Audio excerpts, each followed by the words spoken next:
Olá, hoje a gente vai mergulhar num tema fascinante: como o direito realmente ganha vida. Sabe, interpretar uma lei não é só uma questão de leitura, de jeito nenhum. É muito mais parecido com reger uma orquestra, uma verdadeira performance que transforma palavras silenciosas no papel em um significado real e pulsante. Então, vamos nessa. Pois é, tudo começa com essa pergunta, né? O que uma lei realmente quer dizer?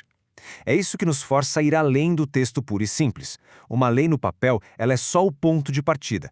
O desafio de verdade é descobrir o que ela significa num caso concreto, na vida real.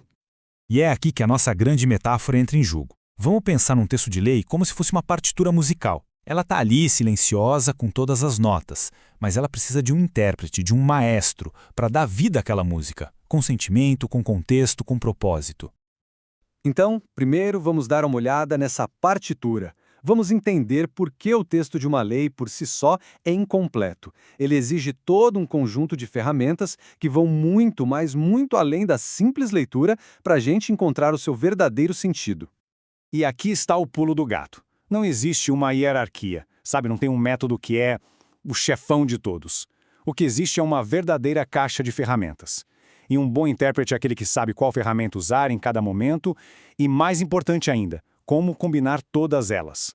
Agora, vamos conhecer essa caixa de ferramentas. A gente vai organizar os 8 principais métodos de interpretação como se fossem as 4 seções de uma orquestra.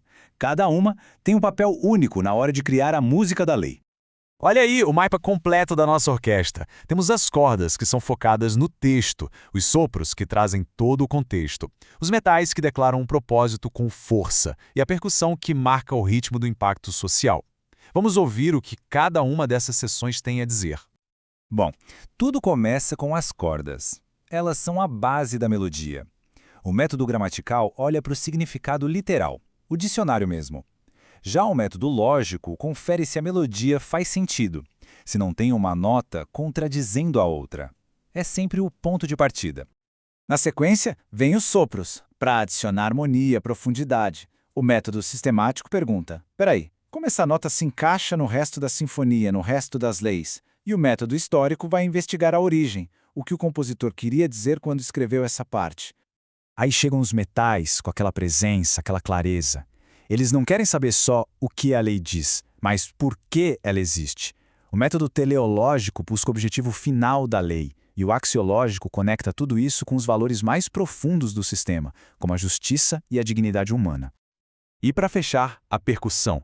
É ela que mantém a lei no ritmo da sociedade. O método sociológico olha para o impacto real da lei na vida das pessoas. E o evolutivo permite que aquela mesma música antiga possa ser tocada de um jeito novo, que faça sentido para as novas gerações. Ok. Chega de teoria. Vamos ver como um maestro, ou melhor, um intérprete, junta todos esses instrumentos para criar uma interpretação que seja, ao mesmo tempo, sofisticada e coerente. Essa frase do material que a gente usou como base resume a ideia perfeitamente. A maestria não está em usar um método só, mas em saber como e quando combinar todos eles para chegar no melhor resultado. Vamos pegar o direito à propriedade. Parece uma coisa simples, direta, não é? Mas vamos ver como a nossa orquestra de métodos revela camadas e mais camadas de significado que uma leitura aprensada jamais encontraria. Olha só como a interpretação é construída em camadas, como se fosse uma composição. A gente começa com as cordas, a leitura é literal. O proprietário pode usar, gozar e dispor. Simples, mas aí entram os sopros, o método sistemático, que lembra que essa regra não vive sozinha. Ela precisa estar em harmonia com a Constituição, que exige uma função social. E para fechar, vem os metais, o método axiológico, que dá o grande propósito. A propriedade serve à dignidade. De repente, um direito que parecia absoluto se torna algo muito mais complexo, muito mais conectado com a sociedade. Tá, e depois que a orquestra toca, qual é o resultado? A interpretação pode produzir 3 sons, 3 efeitos diferentes no alcance de uma lei. Vamos ouvir cada um deles. A música da lei pode aumentar ou diminuir de volume. Com a interpretação extensiva, o significado se expande. A música cresce para cobrir mais situações. Já na interpretação restritiva, o volume diminui, o alcance da lei fica mais contido, mais focado. Isso é bem comum no direito penal, por exemplo, para garantir uma segurança maior. O terceiro efeito não mexe no volume, mas na nitidez. É a interpretação especificadora. Ela pega aqueles conceitos meio vagos, como interesse público ou razoabilidade, e define os contornos exatos. Ela não amplia nem restringe, ela só afina o instrumento, deixa a melodia clara e pronta para ser aplicada nos casos reais. Então, o que fica dessa nossa análise? Primeiro, interpretar a lei é uma arte, exige muita habilidade. Segundo, e talvez o mais importante, a chave está na combinação dos métodos, como um maestro que rege sua orquestra.